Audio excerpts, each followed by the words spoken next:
apa yang kita bisa lakukan nih ya untuk bisa berkolaborasi Pak antara mungkin pelaksana verifikasi dengan Agi nih Pak nih untuk melindungi gula nasional ini Pak? Setiap kali ada peraturan baru, ada isu, ya teknologi baru, ya yang mungkin juga melibatkan KSO, apa Skovindo, atau Surveyor Indonesia, itu kita selalu dituntut oleh para anggota itu untuk melakukan sosialisasi, gitu ya. Nah, dalam hal ini biasanya saya mengundang dari industri-industri surveyor ini untuk melakukan penjelasan kepada anggota, ya.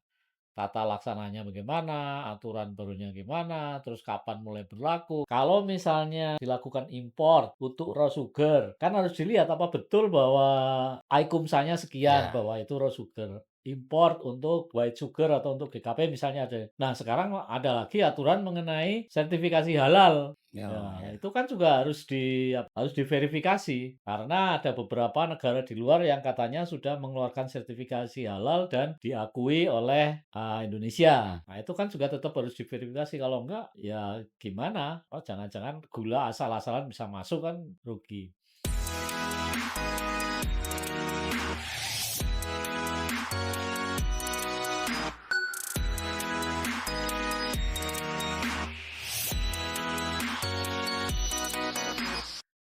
Halo Sobat SCSI, selamat datang di podcast Cici Talk. Saya Agi Kurniawan yang akan menemani Sobat SCSI sebagai host hari ini. Di episode kali ini, kita akan membahas topik yang sangat manis, namun penuh tantangan, yaitu menjaga keseimbangan industri gula nasional di tengah dinamika perdagangan global. Bersama saya telah hadir narasumber yang luar biasa dan ahli di bidangnya, Bapak Dwi Purnomo Putranto, Sekretaris Eksekutif Asosiasi Gula Indonesia. Halo Pak Dwi, selamat datang di podcast Cici Talk. Oke, terima kasih Pak Ari. Halo, selamat pagi Sobat SCSI. Mungkin untuk memulai diskusi pada pagi hari ini, mungkin bisa dijelaskan sedikit Pak terkait dengan Agi. Mungkin masih banyak sobat SCSI yang belum tahu apa itu Agi dan untuk apa didirikan dan bagaimana perannya terhadap industri gula nasional kita Pak. Baik, terima kasih Mas Ari. Jadi saya mewakili di sini Asosiasi Gula Indonesia, ya. Mungkin banyak yang belum tahu bahwa jenis gula di Indonesia ini kan ada beberapa lah ya yang setidak-tidaknya yang diakui oleh pemerintah atau diatur oleh pemerintah. Itu ada gula konsumsi yang diproduksi oleh pabrik gula yang bahan bakunya dari tebu. Kemudian ada gula industri yang diproses oleh pabrik gula rafinasi yang bahan bakunya dari raw sugar atau gula mentah. Kemudian ada gula mentah itu sendiri yang memang diimpor untuk suplai ke rafinasi. Iya. Saya dari Asosiasi Gula Indonesia, artinya itu gula atau industri gula yang memang asli atau original di Indonesia ini, ya. Jadi kita tidak menggunakan bahan baku yang diimpor, tapi kita 100% menggunakan bahan baku dari tebu, ya yang ditanam, ya yang oleh pabrik gula itu diusahakan sejak dari tanam gitu ya, Ya, ya. bekerja sama dengan petani. Nah, itulah apa namanya, bedanya dengan satunya lagi adalah gula rafinasi. Mereka juga punya asosiasi sendiri namanya AGRI, Asosiasi Gula Rafinasi Indonesia, sedangkan kita itu AGI, Asosiasi Gula Indonesia. Nah, jadi anggota kita itu adalah semua industri atau pabrikan dari gula konsumsi, gula tebu, gitu ya. Kita ada 16 perusahaan, kebanyakan BUMN, tapi juga swasta yang besar-besar seperti Kebun Agung, Gunung Madu, Sugar Group juga anggota kami. Jadi Ya secara total itu share-nya produksi gulanya Agi mungkin kira-kira 80% lah Persen. dari nasional. Itulah yang menjadi apa namanya, eee, anggota daripada AGI dan tentu saja visi misi kita adalah kita memperjuangkan agar, semua gula itu bisa diproduksi dalam negeri. Iya Sudah iya nggak ada iya. lagi yang diimpor, gitu ya. Sudah nggak ada impor lagi, semuanya produksi dalam negeri, ditanam dari tebu dan seterusnya. Entah itu nanti tahun berapa, tapi visi misi kita itu seperti itu. Saya kira itu ya mungkin sepintas. Baik.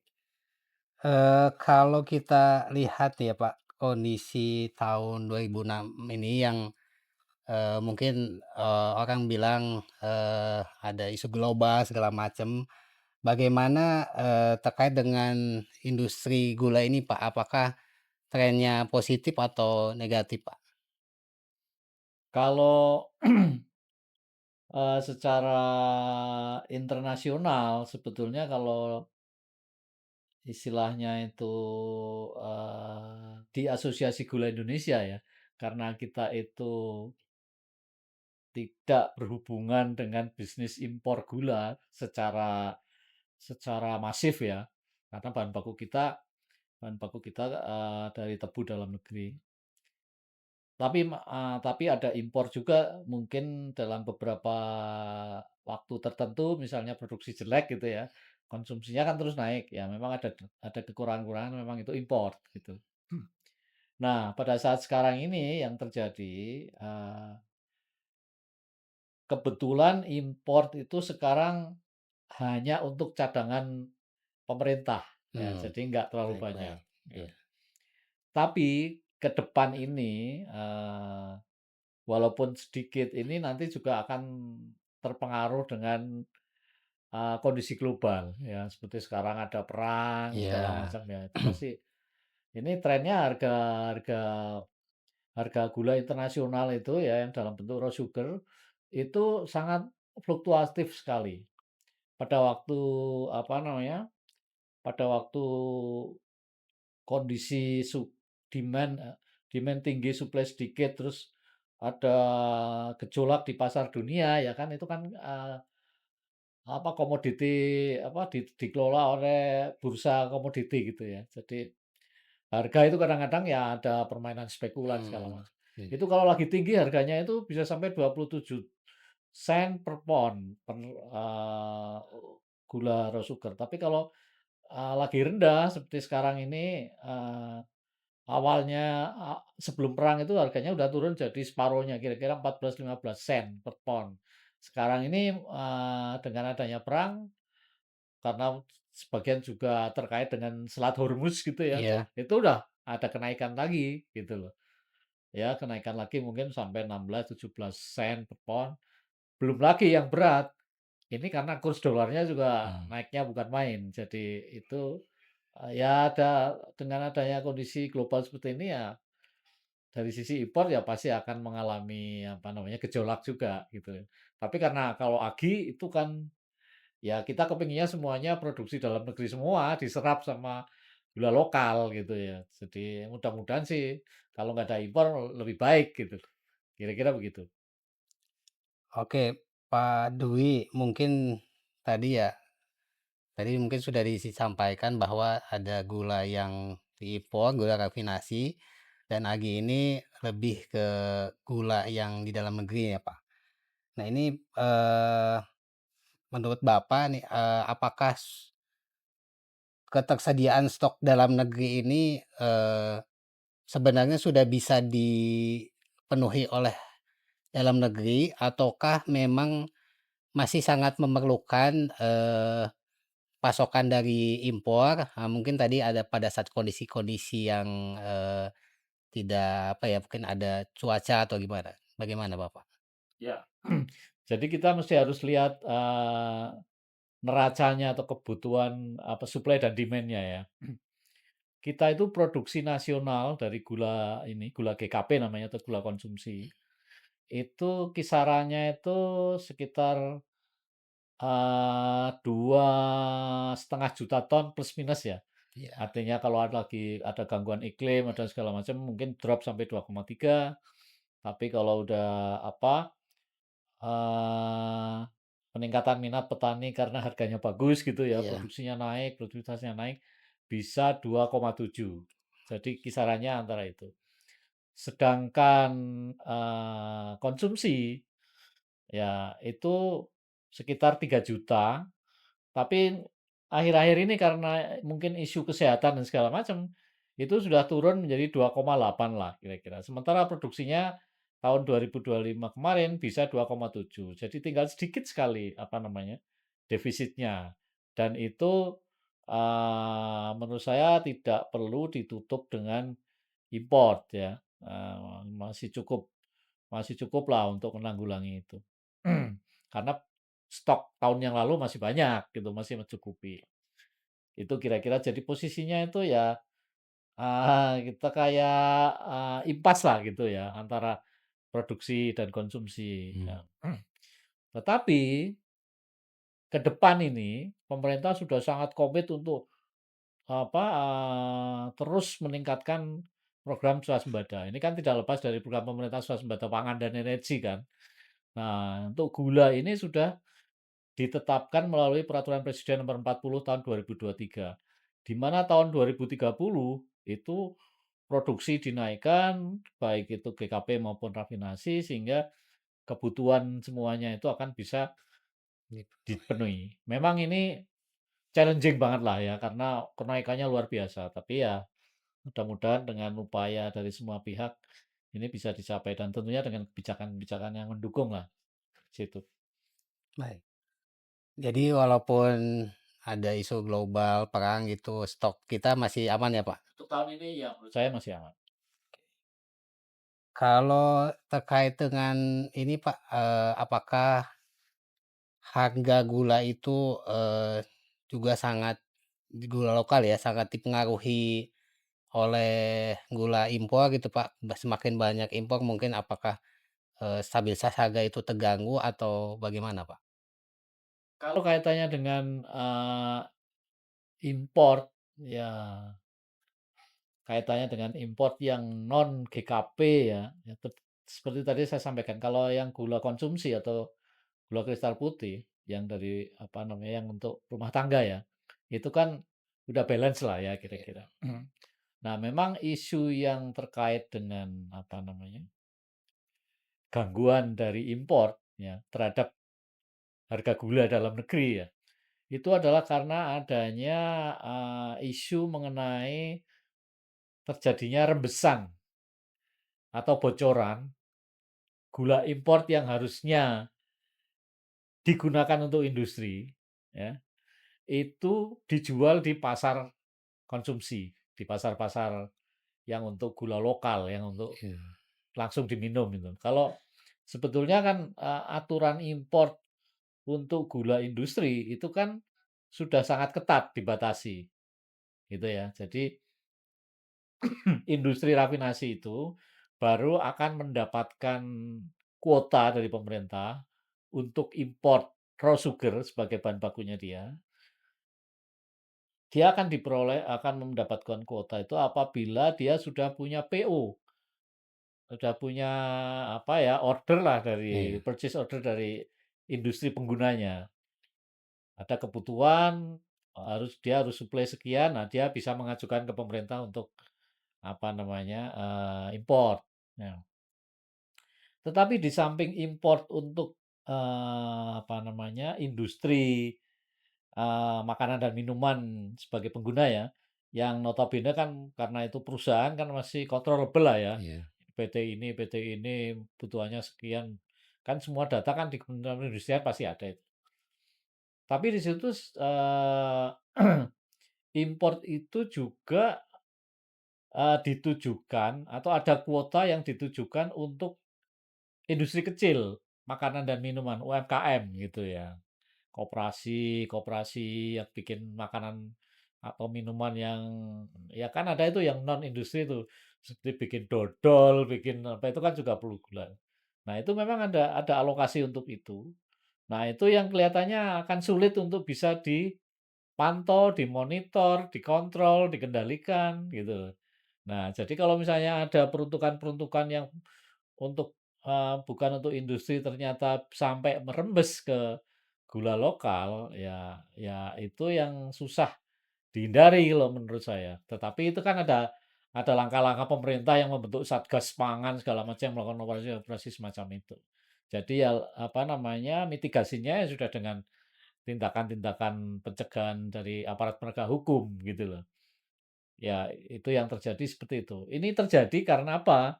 Karena harga gula import itu kan lebih murah daripada harga gula lokal, sehingga disparitas harga itu yang menyebabkan terjadinya peluang-peluang potensi-potensi untuk merembes dan segala macam. Itu challenge-nya di situ biasanya. Baik, Pak, mungkin ini pertanyaan agak teknis ya, Pak. Mungkin, sobat SCSI juga masih belum paham tadi ya. Ya. Tadi kan ada gula konsumsi ya, GKM, dengan gula rafinasi. Nah, ini apakah sebenarnya, memiliki, spesifikasi yang sama atau memang barang yang sama, cuma karena, penggunaannya satu industri, satu masyarakat, atau sebenarnya, gula yang berbeda, Pak, spesifikasinya, Pak? Ya, itu spesifikasinya memang berbeda ya. Jadi, kita bicara yang apa ya, yang pemain utama saja lah ya, Iya, yaitu gula raw sugar atau gula mentah ya, iya, GKM. Kemudian ada gula konsumsi atau GKP, gula kristal putih gitu ya, yang untuk rumah tangga. iya, Dan ada gula industri atau gula rafinasi yang digunakan untuk, industri makanan dan minuman, untuk seperti Coca-Cola, apa segala macam kayak gitu-gitu ya. Nah, jadi 3 prinsipnya kan ada tiga kategori itu. iya, Hmm. Nah, eee, pembeda yang pokok dari ketiganya itu ya, kalau mau detailnya masing-masing punya SNI-nya masing-masing, standar oh, nasional industri SNI. masing-masing punya. Tapi yang pokok itu adalah terutama di mata awam ya, mata kita sebagai awam, itu, eee, pada warna ketiga ini yang sangat berbeda. Ya warna itu kalau istilah teknis pergulaannya namanya ada standarnya, namanya ICUMSA. Eee, ICUMSA itu semakin kecil, semakin rendah, gulanya makin putih, makin bagus. Nah, gula mentah atau raw sugar yang beredar, bukan yang beredar, yang apa namanya, yang diizinkan, yang menurut SNI GKM di sini, itu adalah ICUMSA-nya itu 600, di 600 atas ya. 600 ya. Di atas 600 itu adalah kategorinya gula mentah atau gula raw sugar yang ini diimport, didatangkan dari luar negeri, kemudian disuplai ke industri-industri makanan dan industri-industri rafinasi. Nah, kemudian, setelah gula mentah, sekarang gula yang produksi dalam negeri yang dari tebu, ya, GKP itu gula kristal putih, itu ICUMSA-nya di bawah 300 sampai dengan 100 lah kira-kira, 300 sampai 100 gitu ya.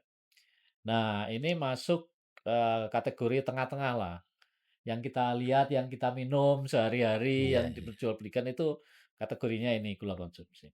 Nah, kemudian, yang ketiga adalah gula rafinasi atau gula industri yang digunakan untuk, bahan baku di industri makanan dan minuman.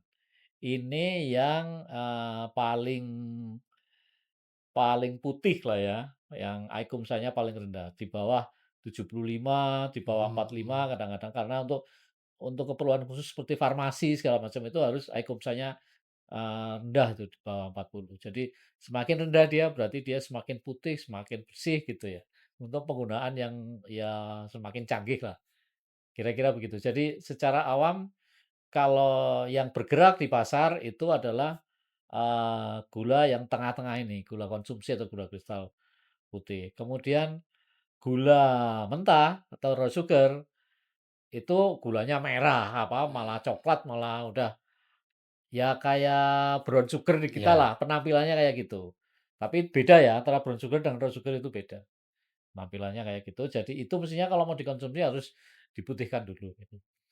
Nah, terus yang ketiga yang gula industri, gula rafinasi, itu tidak beredar, gitu, karena ini, langsung dikirim oleh pabrik-pabrik gula rafinasi ke industri makanan dan minuman. Jadi itu kira-kira apa, perbedaan secara teknisnya di situ. Baik. Bapak mungkin kalau begitu, kalau tadi mungkin ada kemungkinan rembes ke pasar konsumsi, misal ada gula rafinasi yang bisa rembes ke pasar konsumsi itu sebenarnya kita juga bisa ini ya Pak, mungkin bisa secara kita kita lihat, kita bisa bisa tahu gitu ya, kalau ini sepertinya bukan gula konsumsi gitu ya Pak? Sebetulnya begini, range, range kualitas itu kan cukup lebar, kalau lihat Aikumsa gitu ya. Misalnya tadi saya katakan gula konsumsi GKP, gula kristal putih yang untuk rumah tangga, itu range-nya, mulai dari 100 sampai 300 ya. Kalau yang gula industri, itu di bawah 100 gitu.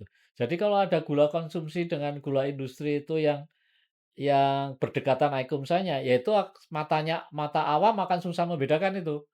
Jadi kalau ada rembesan dikonsumsi sebagai gula, apa namanya, rumah tangga, padahal itu dari gula industri, nggak akan, apa namanya, nggak akan Nggak tahu ya. ya nggak akan kelihatan banget, apalagi kalau pedagangnya Mmm. pintar biasanya di-mix itu, Oh, antara iya iya gula iya. industri dengan gula konsumsi, itu. Nah, kalau gula industrinya itu kalau gula industrinya Aikomsa-nya rendah banget, putih banget itu nggak mungkin, itu baru kelihatan loh, ini kok gula kok putih banget, terus biasanya butirannya itu kecil gitu, kayak pasir gitu.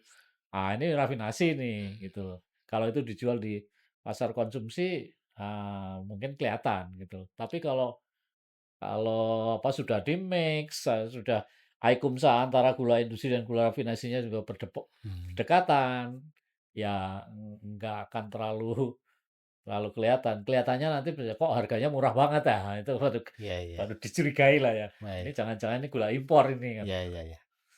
Baik, Pak, mungkin menarik nih terkait gula impor ini, Pak. Menurut Bapak sebagai, yang menjabat di AGI nih, apa pandangan Bapak terkait gula impor sekarang ini? Terus apakah perlu dilakukan pengawasan, Pak, terhadap, pemasukan impor dari, luar negeri itu, Pak? Iya, sebetulnya, eee, secara aturan, gula itu ya menurut Kepres 57 tahun 2004, itu gula itu masuk dalam barang dalam pengawasan pemerintah. Ya, jadi semuanya itu diatur, dikendalikan oleh pemerintah. Peredarannya, kemudian ya tapi ya termasuk kecukupannya, ketersediaannya, keterjangkauan harganya itu diatur sama pemerintah. Jadi serba diatur kalau gula itu. Ya makanya tadi ada Ekomsa ini, ada SNI-nya, itu semuanya itu ada aturannya. Misalnya jelas gula konsumsi itu tidak bisa, eee, dijual ke industri. Gula industri tidak bisa digunakan, dipasarkan di, apa namanya, pasar konsumsi. Itu strict aturannya itu, nggak boleh itu. Makanya ada Satgas Pangan yang ngawasi itu, kalau itu sampai ketahuan, itu jadi masalah itu, bisa apa namanya, dituntut di pengadilan segala macam kayak gitu-gitu. Demikian juga kalau misalnya, anggota kami dari AGI ya, tahun berapa itu yang tahun 2018 apa ya, itu karena di pabrik-pabrik gula itu menghasilkan gula putih yang tidak putih bener gitu ya, tidak memenuhi SNI gitu, itu gudangnya disegel itu, nggak boleh beredar itu. Mmm. Itu contoh bahwa gula memang sudah diawasi gitu. Jadi, ya itu dikendalikan semuanya, oleh pemerintah ya. Untuk mengontrol gula impor misalnya, itu diawali dengan pemerintah membuat neraca komoditi. Ya, jadi berapa produksi dalam negeri, berapa kebutuhannya, konsumsi rumah tangga berapa, terus industri berapa. Baru setelah itu ditentukan, oh ini lebih, oh ini kurang. Oh kurang berarti harus impor, impornya diatur. Impor itu bukan cuma menteri sama menteri, tapi harus dibawa ke apa, rakortas Mmm, tingkat Menko lah. Jadi yang mutus itu di situ. Misalnya kan dari Menteri Perindustrian, Menteri Pertanian kan, saya butuh sekian ya, produksi saya sekian. Menteri Perindustrian ngitung kebutuhan industri berapa, terus kemudian perdagangan nanti mengeluarkan izin, dikoordinasikan oleh Menteri Menko gitu. Jadi sudah diatur semuanya tuh sama pemerintah. oke. Baik, Pak, mungkin, bagaimana tanggapannya terkait dengan gula impor yang saat ini, dilakukan verifikasi penurusan tarif impor, Pak? Iya, itu kan memang apa namanya, ya sekarang itu, tuntutan untuk melakukan verifikasi itu saya kira anu itu, ya banyaklah, ya seperti saya katakan tadi ya, ada aturan mengenai SNI, ya. Kalau misalnya, dilakukan import untuk raw sugar, kan harus dilihat apa betul bahwa IQOMSA-nya sekian, Ya, bahwa itu raw sugar. Import untuk white sugar atau untuk GKP misalnya ada. Juga ada ketentuan mengenai apa, SNI-nya apa sudah sesuai apa belum dengan IQOMSA-nya sekian segala macam. Nah, sekarang ada lagi aturan mengenai sertifikasi halal. oh, Ya, ya, itu kan juga harus apa namanya, harus diverifikasi, ya. Karena ada beberapa negara di luar yang katanya sudah mengeluarkan sertifikasi halal dan diakui oleh Indonesia, gitu ya. Nah, itu kan juga tetap harus diverifikasi, kalau enggak, ya gimana, apa, jangan-jangan gula asal-asalan bisa masuk kan rugi. Secara teknis, ini kan juga pasti akan terjadi perjanjian antara si, pembeli dan penjual. mmm, Misalnya kita import, misalnya saya nih, saya direktur perusahaan pabrik gula di sini mau mengimport, sudah dapat izin ini segala macam, terus import gitu, ngambil iya, dari Thailand gitu kan. Kan itu harus sesuai dengan kesepakatan dalam perjanjian itu. Misalnya warnanya, IQOMSA-nya, kemudian BJB-nya atau berat apa, besar butirnya, kadar abunya, ini segala macam. Ya harus pastikan bahwa yang disuplai oleh importer itu sesuai dengan kemampuan kita untuk mengolah, kan gitu.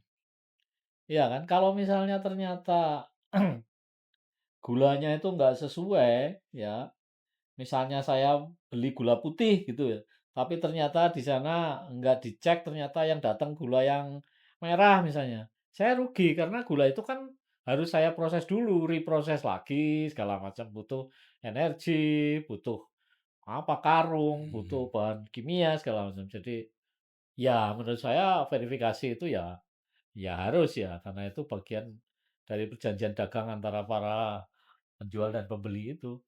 baik. Bapak mungkin, apa pandangan Bapak, terkait misal atau apa ya, apa yang kita bisa lakukan nih ya untuk, bisa berkolaborasi Pak, antara mungkin pelaksana verifikasi dengan AGI nih Pak nih, untuk melindungi, gula nasional ini Pak? Ya, jadi mengenai kerjasama AGI, dengan apa namanya, ya kayak, KSO apa Sukovindo itu saya udah beberapa kali melakukan itu, ya. Jadi, eee, kita kita ada 2 organisasi ya di dalam pergulaan ini. Satu itu organisasi AGI yang merupakan kumpulan industri perusahaan, sama yang perorangan yang ahli gula, gitu ya. Jadi teknologi lah.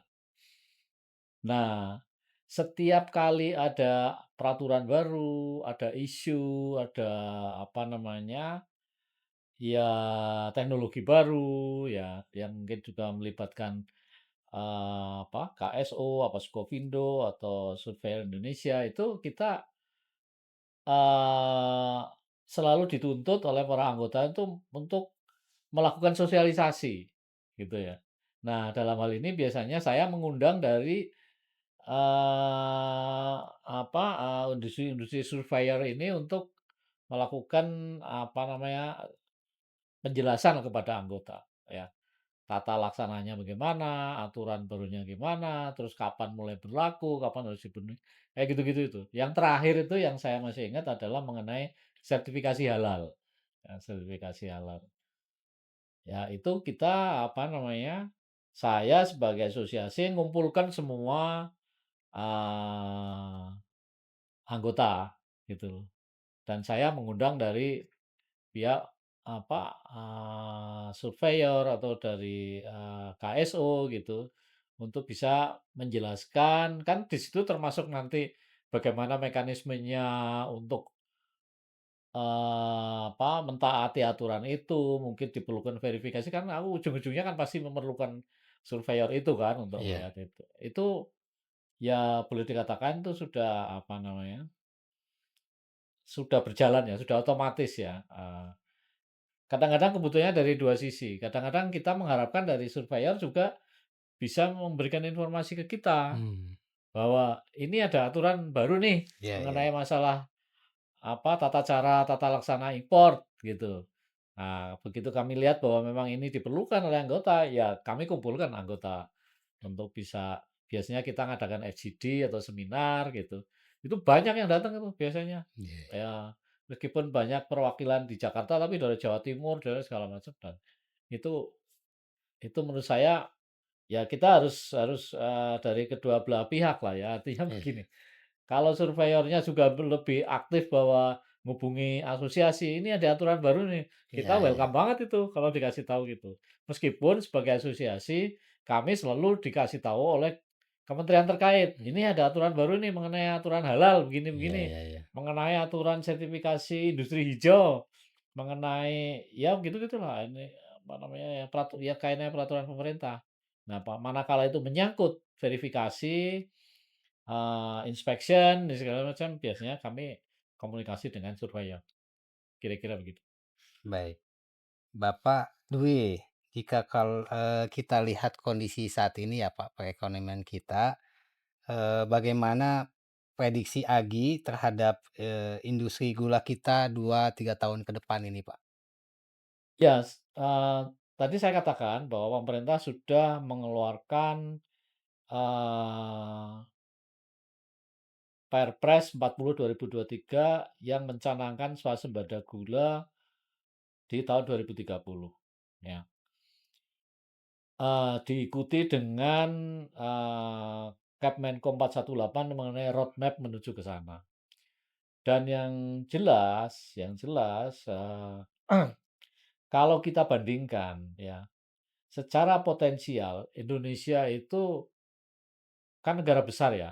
Jadi, apa namanya, potensi lahan untuk membangun kebun tebu itu ya sangat sangat luas lah. Sekarang dibandingkan Pak ya, Thailand yang negaranya cuma berapa sih dibandingkan Indonesia, Thailand itu kan kecil ya. Itu konsumsi gulanya itu kira-kira sekitar 2 juta ton. Kita kan tadi sekitar 3 juta lah ya, Mmm, 2,3. Thailand 2 juta. Kita 3 juta konsumsinya, produksinya cuma sekitar 2,5, 2,6. Ya, jadi masih kurang sedikit. Thailand konsumsinya 2 juta, tapi dia produksinya 10 juta sampai 11 juta. Ya, jadi jauh di atas kita yang 3 juta ton produksinya loh ya. Jadi kita untuk meningkat menjadi dari 3 juta menjadi 10 juta kan, apa namanya, sudah punya benchmark Thailand ya, yang negaranya lebih kecil daripada kita. Ya, dia aja bisa kok, kenapa kita enggak, gitu. Areal juga gitu. Thailand itu untuk bisa mencapai produksi 10 juta, 11 juta, itu dia menggunakan areal sekitar 1 juta hektar per tahun. Kita sekarang ini ya sekitar 550.000 hektar, padahal negara kita jauh lebih besar oke. dibandingkan dengan Thailand. Kita tantangannya tinggal meningkatkan produktivitas, ya. Tebu per hektar, gula per hektar, itu yang menjadi tantangan utama, di kita seperti itu.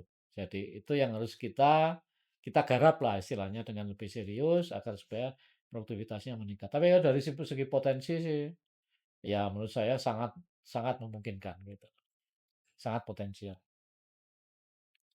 Baik, menarik sekali Pak pembicaraan kita pagi ini. Mungkin,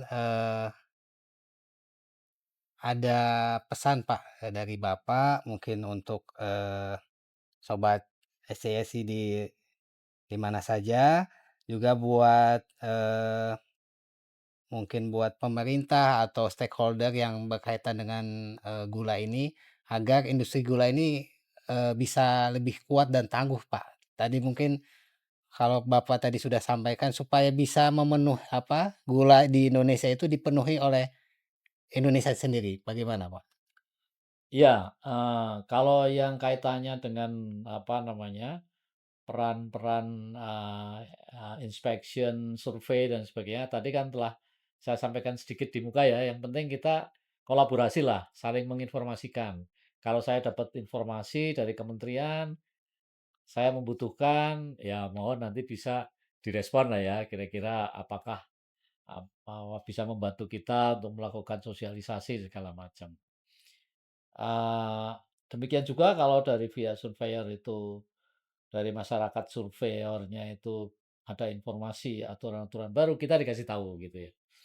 Nah, kalau bicara mengenai masalah harapan-harapan gitu ya, ya kita berharap bahwa, pemerintah tetap, berkomitmen untuk membangun industri gulanya, ya. Jadi ini bisa saya ceritakan gini, di dunia ini ya, negara negara yang bisa mengekspor gula luar biasa, negara-negara produsen-produsen kayak yang besar-besar, kayak Brasil, Thailand, Vietnam, segala macam, India itu ya.